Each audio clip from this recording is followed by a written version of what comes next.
की आयुर्वेद म्हणजे फक्त काळ्या गोळ्या काढे असं नसून, तर आयुर्वेद ही एक जीवनशैली आहे. म्हणजे जेव्हा आम्ही आयुर्वेदाचा अभ्यास करतो किंवा जेव्हा आम्ही आयुर्वेद शिकवतो, त्यावेळी आम्ही मुलांना हेच सांगतो, की आयुर्वेद म्हणजे फक्त औषधी किंवा भस्म केवळ हाच प्रकार नसून, तर आपली जीवनशैली कशी ठेवायला पाहिजे, तर आहार विहार कसा असावा हे सगळ्यात महत्वाचं असतं. ज्याप्रमाणे तुम्ही स्लाइड्स मध्ये बघू शकता, की आज हे पॅन्डेमिक म्हणजे कोविड-19ने अख्ख्या जगभराला संक्रमित केलेलं आहे आणि अशा प्रकारे मनुष्य मात्राला सळो का पळो करून सोडलंय. तर साधारणतः भारतामध्ये मार्च 2020 साली ह्याचा प्रचार प्रसार जोरात व्हायला लागला, प्रकोप व्हायला लागला म्हणता येईल. आमच्या आयुर्वेदिक भाषेत आम्ही म्हणतो प्रकोप प्रसर व्हायला. सगळे असे हवालदिल झाले होते, नक्की काय करावं काही कळत नव्हतं. आपल्या सरकारने एफडीएने किंवा मार्गदर्शक तत्वदी सांगितली. त्याच्यामध्ये मुख्यतः एक म्हणजे ऑक्सिजन देणं. त्याच्यानंतर काही इंजेक्शन, जसं एक अँटीव्हायरल रेमडेसिवीर आजकाल खूप मोठ्या प्रमाणात चर्चेचा विषय आहे, अशी काही इंजेक्शन. त्याच्यानंतर ब्लड थिनर्स म्हणजे रक्त पातळ होणारी इंजेक्शन किंवा स्टिरॉइड, ज्यावेळेला पल्मनरी फायब्रोसिस होऊ नये किंवा इन्फ्लमेशन कमी व्हावं म्हणून काही स्टिरॉइडचा वापर, अशा प्रकारे काही गोष्टींना आपल्या सरकारने मान्यता दिली हे वापरण्यासाठी. पण हे सगळं हॉस्पिटलमध्ये शक्य होतं आणि ज्यावेळेला घरी पेशंटला मॅनेज करावं लागतं, त्यावेळेला मात्र मग काही साधी औषधं वापरण्यात येतात, ज्याच्यामध्ये अँटीबायोटिक्सचा रोल आहे.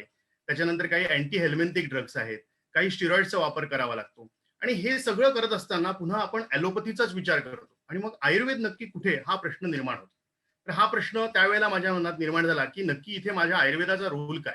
कारण ज्या काही गाईडलाईन्स होत्या त्याप्रमाणे फक्त मॉडर्न मेडिसिनच्याच गाईडलाईन्स होत्या. आयुष मंत्रालयातर्फे काम होत होतं. आयुष मंत्रालयाने काही काढे सांगितले आणि आपल्याकडे YouTubeचं ज्ञान किंवा आपल्या WhatsAppचं नॉलेज हे इतकं लवकर पसरतं, की ह्या काढ्यांचा इतका वापर झाला, की गेल्या मार्च ते मे महिन्यामध्ये मी कोविडचे पेशंट कमी बघितले आणि पाईल्सचे पेशंट जास्त ट्रीट केले. थोडा मजेशीर बोलतो मी, पण खरंच प्रॅक्टिसमध्ये ना अशा गोष्टी बघायला मिळतात.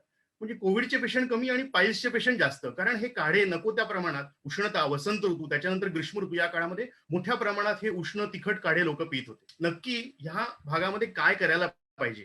तर आता कोविडची ट्रीटमेंट करायची, तर त्याच्यासाठी पहिले कोविड म्हणजे काय हे आपण थोडक्यात समजून, हे एक ड्रॉपलेट इन्फेक्शन आहे. म्हणजे कोणाला समजा कोविड-19 हा आजार झाला असेल आणि तो समजा आपल्यापासून एक 5-6 फुटावरती आहे, मास्क लावलेला नाही आणि जर तो शिंकला, खोकला, तर त्याच्या त्या द्रवांमधनं आपल्या शरीरामध्ये नाकावाटे या जंतूचा प्रसार होऊ शकतो. त्याच्यानंतर हा जंतू आपल्या शरीरामध्ये पोहोचल्यानंतर तो आपल्या ह्युमन सेल्सला अटॅच होतो. अटॅच झाल्यानंतर तो सेल्समध्ये प्रवेशित होतो. प्रवेशित झाल्यानंतर तो विभाजित होतो आणि विभाजित होऊन तो त्याच्या कॉपीज, त्याच्यासारखे अनेक व्हायरसेस निर्माण करतो. आणि हे इतक्या मोठ्या प्रमाणात असतात, की ते अख्ख्या शरीराला पादाक्रांत करतात. आता गुगलचं नॉलेज म्हणा किंवा पुस्तकांमधलं नॉलेज, याच्यामधनं आपल्याला अँटीव्हायरल मेडिसिनची ऍक्शन लगेच कळते. जसं हे रेमडेसिवीर नावाचं इंजेक्शन, हे आरएनएच्या कॉपीज करण्याचंच ब्लॉकेज करतं आणि त्याच्यामुळे व्हायरस स्लो डाऊन होतो. तर हे करण्याला सोपं आहे. पण मग आयुर्वेद नक्की काय सांगतो? तर आयुर्वेदाने 5,000 वर्षांपूर्वी हे कंटेजियस इन्फेक्शन्स म्हणजे औपसर्गिक रोग कसे पसरतात याचं वर्णन 5,000 वर्षांपूर्वी लिहून ठेवलंय. प्रसंगात, गात्र संस्पर्शात, वस्त्रमाल्यानु लेपनात वगैरे वगैरे. निश्वासात, आता निश्वासात म्हणजे काय, तर एका प्रकारे ड्रॉपलेट इन्फेक्शन किंवा इतक्या जवळच्या अंतरावरती एकमेकांपासून उभं राहणं, की एकमेकांच्या श्वसनामध्ये हा आजार दुसऱ्याला पसरू शकतो. हे सगळं लक्षात आल्यानंतर मी शांतपणे या आजाराचं विवेचन करायला सुरुवात केली आणि मी त्याला थोडं ना बायफरगेट, सॅग्रिगेट करायला सुरुवात केली. माझ्या लक्षात आलं या आजारामध्ये होतंय काय, तर कोरडा खोकला दिसतो, दम लागतो, अचानक ऑक्सिजन सॅच्युरेशन पेशंटचं कमी होतं, मोठ्या प्रमाणात ताप येतोय रुग्णाला, नाकाचा वास जातो, कानामध्ये दुखतं, कोणाकोणाचा एखादा डोळा लाल होतो अशी लक्षणं दिसायला लागली, जिभेची चव जाते, मळमळ होते, उलट्या होतात, काही काही जण लूज मोशनची कंप्लेंट करतात, म्हणजे जुलाबाची कंप्लेंट करतात, खूप मोठा शोष पडतो, तहान लागते, अंगदुखी होते, सिव्हिअर मायल्जियाची कंप्लेंट असते रुग्णांमध्ये, थ्रॉम्बोसिस म्हणजे रक्ताच्या गुठळ्या होणं. त्याचप्रमाणे हृदय किंवा किडनीमध्ये देखील आपण ह्याचा प्रभाव बघू शकतो. ह्या सगळ्याचं सॅग्रिगेशन केल्यानंतर माझ्या असं लक्षात आलं, की अरे हे एवढं जे काही धावपळ चालली आहे औषधांची, तर ही सगळी लक्षणं आमच्या आयुर्वेदात शास्त्रात लिहिलेली आहेत की, आणि ही लिहिली तर कोविड-19 नावाने हा आजार लिहिलेला नाही. पण अशा प्रकारच्या लक्षणांचे कित्येक आजार आयुर्वेद शास्त्रात वर्णन केलेले आहे. जसं मॉडर्न मेडिसिनने respiratory system, gastro intestinal system, blood vascular system, lymphatic system अशा सिस्टीम सांगितल्या आहेत. तसं आयुर्वेद शास्त्राने बरीचशी स्रोतस सांगितले. श्रवणात स्रोतांसी म्हणजे श्रवण, म्हणजे ज्याच्यामधनं श्रवण होतं म्हणजे वाहिलं जातं त्याला स्रोतस म्हणतात. शास्त्रामध्ये प्राण, अन्न, उदक, रस, रक्त, मांस, मेद, अस्थि, मज्जा, शुक्र, मूत्र, पुरीश, श्वेत अशा प्रकारची 13 मुख्य स्रोतस, मनोवह स्रोतस नावाचं 14वं अशी स्रोतसांची वर्णनं केली. आणि माझ्या लक्षात आलं की ही जी 5 स्रोतस मुख्य ह्याच्यामध्ये ही लक्षणं बरोबर होतात. आणि मग श्लोक जो 3ऱ्या वर्षाला वायवाला विचारतील म्हणून पाठ केला होता तो आठवला. सीतोपलादी चूर्णाचा हा श्लोक. श्वास कास क्षयहरम हस्तपाद अंग दाहजित मंदाग्नी जीवत्वम पार्श्वशूलमरोचकम ज्वरम ऊर्ध्वगतम रक्तम पित्तम आशु व्यपोहती. म्हणजे काय तर हे जे सहाधस सीतोपलादी चूर्ण अगदी लहान मुलांपासून ते वयस्कर लोकांपर्यंत घेतात. बोल. हे श्वास कास, श्वास म्हणजे दम लागणं, कास म्हणजे ओला खोकला किंवा सुका खोकला, क्षय म्हणजे ट्युबरक्युलोसिस म्हणा किंवा ज्याच्यामध्ये न्यूमोनिया सारखी लक्षणं होतात असे आजार, अंगाची दाह होणं, मंदाग्नी म्हणजे इंडायजेशन होऊन उलट्या होणं, मळमळणं, जुलाब होणं, पार्श्वशूलम हे पण एक न्यूमोनियाचं लक्षण आहे, ज्वरम म्हणजे ताप, अशा सगळ्यांवरती हे सीतोपलादी चूर्ण अतिशय सुंदर काम करतं. काय असतं या सीतोपलादी चूर्णात? अतिशय साधं दालचिनी, वेलची, पिंपळी, खडीसाखर आणि वंशलोचन म्हणजे बांबूच्या आतमधलं औषध. तर ही सगळी औषधं एकत्र करून आपण अतिशय चांगल्या रीतीने याचा उपयोग करू शकतो. आता ही औषधं कशी उपयोग करायची तर ह्याच्यासाठी आयुर्वेदिक औषधं नक्की काम कशी करतात हे लक्षात घेणं गरजेचं आहे. त्याच्यासाठी पहिले श्वसन म्हणजे काय आपण बघूया. तर आपण ज्यावेळेला श्वास घेतो तो श्वासनलिकेमधनं, त्याच्या फांद्यांमधनं, त्याच्या ब्रँचेसमधनं अल्व्हिओलाय नावाच्या घटकामध्ये जातो. हे अल्व्हिओलाय म्हणजे काय असतं तर जसं काही द्राक्षाचा गुच्छ असतो तशी ही रचना असते. आणि या अल्व्हिओलायमध्ये अशा प्रकारची संरचना असते की ज्याच्यामधनं शरीरामध्ये ऑक्सिजन आतमध्ये खेचला जातो आणि कार्बन डायऑक्साईड बाहेर सोडला जातो. हे करत असताना ही जी क्रिया होत असते ती जागा ओलसर ठेवणं गरजेचं असतं. आणि आमचा शास्त्रात वर्णन केलेला वात पित्त कफ, कफ म्हणजे श्लेष्मा, हा हे मुख्य कार्य स्निग्धता आणण्याचं किंवा ओलेपणा आणण्याचं किंवा औषधपणा त्या ठिकाणी लुब्रिकेशन करण्याचं काम करत असतो. कफदोषाचं प्राकृत कार्य बघताना स्नेहोबंध स्थिरत्वमच असं वर्णन केलंय. तर स्नेह म्हणजे प्रेम, स्नेह म्हणजे लुब्रिकेशन, ओलिएशन. तर ह्या ठिकाणी हा अल्व्हिओलायचा एक घटक मी दाखवतोय, त्याचा आपण एक लेयर आपण कट करून बघतोय. तर त्याच्यामध्ये एक सर्फक्टन म्हणून भाग आहे जो हा स्नेहनाचा भाग आहे. या ठिकाणी हे स्नेहन होणं गरजेचं असतं. तर अशा प्रकारे हा कफ प्राकृत ऑक्सिजन आणि कार्बन डायऑक्साईडचं आवागमन करून घेण्यासाठी मदत करतो. मग हा कफ नक्की बनतो कुठे? तर लोकांना असं वाटतं की कफ म्हटल्यानंतर छातीत बनतो तो कफ, तर तसं नव्हे. तर शरीरामध्ये आपण जे काही अन्न घेतो त्याच्यापासून सगळ्यात पहिले आमाशयामध्ये म्हणजे स्टमकमध्ये प्राकृत कफ बनतो. आणि हा कफच या अवलंब कफाचं पोषण करतो. म्हणजे हा कफ तिथून ट्रॅव्हल करतो लंग्समध्ये आणि तिथे तो कफाचं काम करतो. जसं तुम्ही या स्लाइडमध्ये बघू शकता की आपण जे अन्न खातो त्याच्यापासून परिणत कफ म्हणजे प्राकृत कफ. आणि हा फक्त लंग्समध्येच नाही तर मेंदूचं तर्पण करणं, जिव्हेचं बोधन कर्म म्हणजे चवीचं काम करणं, पचन करणं, श्वास अवगमनासाठी मदत करणं आणि गुडघ्यांमध्ये किंवा सांध्यांमध्ये वंगणाचं काम करणं, ही सगळी कर्म या आमच्या प्राकृत श्लेष्माची आहेत. परंतु काय होतं ज्या वेळेला अशा प्रकारे व्हायरस अटॅक होतो, कोविड-19चा ज्या वेळेला अटॅक होतो त्यावेळेला एके ठिकाणी लंग्समध्ये तर पॅथॉलॉजी होतच असते, पण त्याचबरोबरीने शरीरामध्ये अन्नपचनामध्ये पण बिघाड व्हायला लागतो व्हायरसच्या परिणामाने. आणि त्याचबरोबर आपल्या खाण्यापिण्यातल्या चुकांनी, आहार विहारातल्या चुकांनी आपलं अन्नपचन खराब होतं. अन्नपचन योग्य न झाल्यामुळे शरीरामध्ये जो प्राकृत कफ बनायला पाहिजे त्याच्याऐवजी विकृत कफ बनायला लागतो.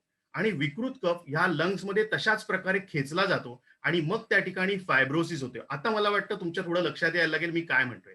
हा जो फायब्रोसिस होतो त्याच्यामुळे शरीराला ऑक्सिजन कमी मिळायला लागतो आणि त्यामुळे दम लागण्याची लक्षणं निर्माण होतात. अशा प्रकारे हा जो व्हायरस अटॅक होतो, फायब्रोसिस ज्या वेळेला त्या अल्व्हिओलास मध्ये व्हायला लागतो त्यावेळेला मोठ्या प्रमाणात सायटोकाईन स्टॉर्म तयार होतं. आणि मोठ्या प्रमाणात हे सायटोकाईन्स इंटरल्युकिन 1, 2, 6, ट्युमर नेक्रोसिस फॅक्टर अशा प्रकारचे मोठ्या प्रमाणात सायटोकाईन निर्माण होतात.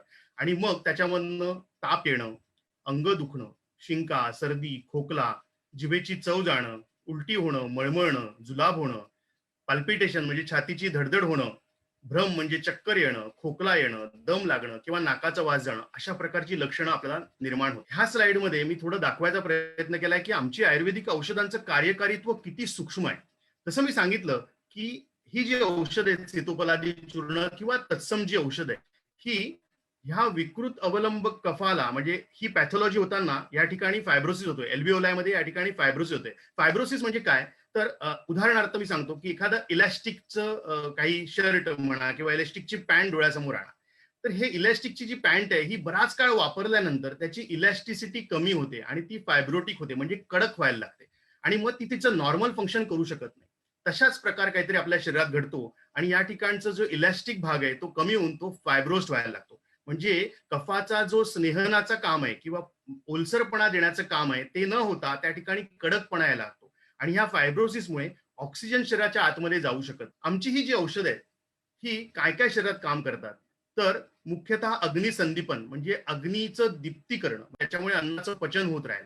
आमपचन म्हणजे जुनाट जे काही अन्नाचं पचन न झाल्यामुळे जे नीट धातू बनले नाहीत त्यांचं पचन करणं, कफशामक औषधं, कडू तिखट औषधं, महासुदर्शन काढा, परिपाठादी काढा, अशी कित्येक औषधं. गुळवेल तर अतिशय फेमस झाली, मला वाटतं गुळवेलीने तर मार्केट जिंकलंय. सुवर्णकल्प, ज्येष्ठमध अशी कित्येक औषधं ही केवळ आमाशय म्हणजे स्टमकचं अन्नपचन, अग्नीचं प्राकृत कार्य, लंग्सचं काम आणि at the same time rejuvenation to the alveoli आहे. म्हणजे आपल्या ज्या लंग्स आहेत त्यांना जेव्हा इन्फ्लमेशन होतं, ज्यावेळेला त्यांच्यावरती अटॅक होतो, त्यावेळेला मॅक्रोफेजेस आणि व्हायरस यांच्यामध्ये फायटिंग होत असते, त्यावेळेला तिकडे फायब्रोसिसची सुरुवात होते, इन्फ्लमेशन होतं.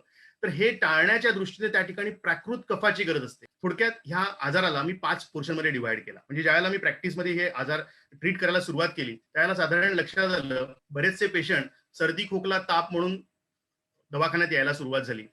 मी म्हटलं कॅच देम अर्ली. बरं कोणालाच कोविडची टेस्ट करायची इच्छा नसते. त्यांना आम्हाला काउन्सिलिंग करावं लागतं. काही करून तुम्ही ही टेस्ट करा.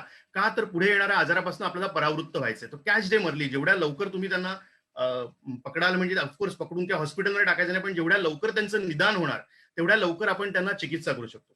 या ठिकाणी जसं ॲलोपॅथीचे उपचार करतात, अशा ठिकाणी ॲझिथ्रोमायसिन किंवा डॉक्सिसायक्लिन सारखी औषधं वापरतात. त्याच वेळेला या रुग्णांना जर सुवर्णकल्प किंवा रसायन औषधं दिली, तर पुढे जाऊन त्यांचं हॉस्पिटलायझेशन टळू शकतं. Rather I will say fibrosis होण्यापासून आपण यांना परावृत्त करू. डे 4 to 7 या काळामध्ये त्यांना जास्तीत जास्त ट्रीटमेंट देणं गरजेचं असतं. त्याच्यानंतर डे 7 to डे 10 हा अतिशय क्रुशियल असा पार्ट असतो, की ज्याच्यामध्ये बऱ्याच वेळा लंग्समध्ये फायब्रोसिस होतो आणि हॉस्पिटलायझेशन करावं लागतं. अशा वेळेला आपल्याला सीटी स्कॅन, छातीचा HRCT चेस्ट करणं, एक्स-रे करणं. डे 11 to 14 हा बरा होण्याचा काळ असतो. पण ह्याच काळामध्ये रुग्ण एक्झर्शन करतात आणि पुढे मग पोस्ट कोविड त्यांना मॅनेजमेंटमध्ये जावं लागतं. तर अशा प्रकारे ह्या 5 पोर्शनमध्ये मी यांना विभागित केलंय. पण थोडक्यात मी हे दाखवायचा प्रयत्न केला, जर डे 1 पासून आपण जर ॲलोपॅथीच्या औषधांबरोबर आयुर्वेदीय सुपाच्य अशी औषधं वापरायला सुरुवात केली, तर आपण या 7 ते 10 मधला जो इमर्जन्सीचा भाग आहे, हा आपण टाळू शकतो. मी स्वतः माझ्या प्रॅक्टिसमध्ये डे 1 to डे 3 हा जो एक group, second group, third group, fourth आणि फिफ्थ या 5ही वेळेला मी साधारणतः रक्ताच्या तपासण्या, neutrophils, lymphocyte, CRP, D dimer, LDH ह्या सगळ्या करत राहतो, की ज्याच्यामुळे आम्हाला पेशंटचं हॉस्पिटलायझेशन टाळता येतं आणि आम्ही सक्सेसफुली हे टाळले. भुई आवळा, गुळवेल आणि अश्वगंधा अशी काही आयुर्वेदातली रसायन औषधं आहेत जी इम्युनोमॉड्युलेटर म्हणून काम करतात. आपल्या शरीराची जी प्रतिकार शक्ती असणारी मुख्य घटक आहेत, B lymphocyte, T lymphocyte, natural killer cells, macrophages, हे सगळे जे आहेत ह्यांना इम्युनिटी स्टिम्युलेट करण्यासाठी काम करण्याचं आमची ही औषधं काम करतात. सरच शेवटी एकच सांगेन, की जर का मॉडर्न सायन्स आणि आयुर्वेद जर योग्य प्रकारे आपण एकत्र आणलं, एकत्रपणे याचा वापर केला, तर योग्य प्रमाणात व्हिटॅमिन घेतली, योग्य प्रकारे ॲलोपॅथीची औषधं घेतली, वेळच्या वेळेला व्हॅक्सिनेशन केलं, त्याचप्रमाणे मास्किंग केलं प्रॉपरली किंवा तुम्ही सॅनिटायझेशनचा योग्य वापर केला, योग्य वेळेला ऑक्सिजनचा सप्लाय दिला. महत्वाचं म्हणजे मग आमचं आयुर्वेद म्हणतो, की रात्री लवकर झोपा. म्हणजे कफाच्या काळात नका झोपू, लवकर झोपा आणि सकाळी वाताच्या काळात उठा. म्हणजे उशिरापर्यंत झोपू नका. 6 नंतर जे झोपतात त्यांच्या शरीरात कफ जास्त बनतो. त्यामुळे 6च्या आधी उठा. उठल्यानंतर तुमच्याकडे बराच वेळ असतो, त्यावेळेला योगासनं करा. आहार तुमचा हा अतिशय चांगला ठेवा. चांगला ठेवा म्हणजे काय, तर काय उठून लगेच बदाम पिस्ते खायचे का, तर तसं नाही. सुपाच्य असा आहार असायला पाहिजे आणि जो कफ करणारा आहार नसावा. या काळात एक गोष्ट लक्षात घ्या, कफ करणारा कुठलाही आहार करू नका. म्हणजे दुधापासून निर्माण होणारे, दूध नासवून केले जाणारे पदार्थ खाणं टाळा. दुपारची झोप टाळा. लवकर झोपा आणि व्यायाम करा. ह्याचबरोबर जर का आयुर्वेदिक औषधं आपण योग्य प्रमाणात, योग्य वेळेला जर घेतली, तर निश्चितपणे डोक्यावर मुकुट घेऊन हा आपल्याला त्रास द्यायला आलेला हा जो व्हायरस आहे, त्याला आपण अतिशय चांगल्या प्रकारे हँडल करू शकतो. Thank you very much.